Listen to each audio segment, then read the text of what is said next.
Gujarat ಹೆಕ್ಟೇರ್ನಲ್ಲಿ June 20ರಂದು ನ್ಯಾಯಮೂರ್ತಿ ನರ್ಜರ್ S Desai ಅವರ ನೇತೃತ್ವದಲ್ಲಿ ನಡೆದ ವರ್ಚುವಲ್ ವಿಚಾರಣೆಯೊಂದರಲ್ಲಿ ಅಬ್ದುಲ್ ಸಮದ್ ಎಂಬ ವ್ಯಕ್ತಿ ಸಮದ್ ಬ್ಯಾಟರಿ ಎಂಬ ಹೆಸರಿನಲ್ಲಿ ಶೌಚಾಲಯದಿಂದಲೇ ಆನ್ಲೈನ್ ವಿಚಾರಣೆಗೆ ಹಾಜರಾಗಿದ್ದಾರೆ.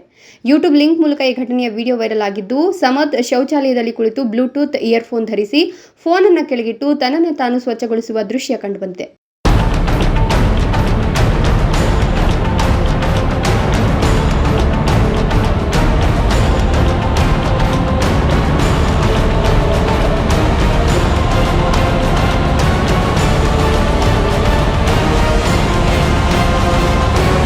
ಈ ವಿಚಾರಣೆಯು ಸೂರತ್ನ ಕಿಮ್ ಗ್ರಾಮದಲ್ಲಿ ನಡೆದ ಜುಮಾ ಮಸೀದಿ ಬಳಿಯ ಸಂರಕ್ಷಣೆಗೆ ಸಂಬಂಧಿಸಿದ ಎಫ್ಐಆರ್ ರದ್ದತಿಗೆ ಸಂಬಂಧಿಸಿದ್ದಾಗಿತ್ತು. ಅಬ್ದುಲ್ ಸಮದ್ ಈ ಪ್ರಕರಣದಲ್ಲಿ ದೂರುದಾರರಾಗಿದ್ದರು. ಎರಡು ಪಕ್ಷಗಳು ಸೌಹಾರ್ದಯುತವಾಗಿ ಒಪ್ಪಂದಕ್ಕೆ ಬಂದಿದ್ದರಿಂದ ನ್ಯಾಯಾಲಯವು ಎಫ್ಐಆರ್ ಅನ್ನು ರದ್ದುಗೊಳಿಸಿತು. ಆದರೆ ಸಮದ್ನ ಈ ಅನುಚಿತ ವರ್ತನೆಯು ಕೋರ್ಟ್ನ ಘನತೆಗೆ ಧಕ್ಕೆ ತಂದಿದ್ದು ಸಾಮಾಜಿಕ ಜಾಲತಾಣಗಳಲ್ಲಿ ತೀವ್ರ ಟೀಕೆಗೆ ಗುರಿಯಾಗಿದೆ. ಇದೇ ರೀತಿಯ ಘಟನೆಯೊಂದು ಕಳೆದ ಮಾರ್ಚ್ನಲ್ಲಿ ಗುಜರಾತ್ ಹೈಕೋರ್ಟ್ನಲ್ಲಿ ನಡೆದಿತ್ತು. ಆಗ ಶೌಚಾಲಯದಿಂದಲೇ ವಿಚಾರಣೆಗೆ ಹಾಜರಾದ ವ್ಯಕ್ತಿಗೆ ಕೋರ್ಟ್ 2 ಲಕ್ಷ ರೂಪಾಯಿ ದಂಡ ವಿಧಿಸಿ ಸಮುದಾಯ ಸೇವೆಗೆ ಒಳಪಡಿಸಿತ್ತು. ಈ ಘಟನೆ ಕುರಿತು ಕೋರ್ಟ್ ಯಾವ ಕ್ರಮ ಕೈಗೊಳ್ಳಲಿದೆ ಎಂಬುದು ಇನ್ನೂ ಸ್ಪಷ್ಟವಾಗಿಲ್ಲ.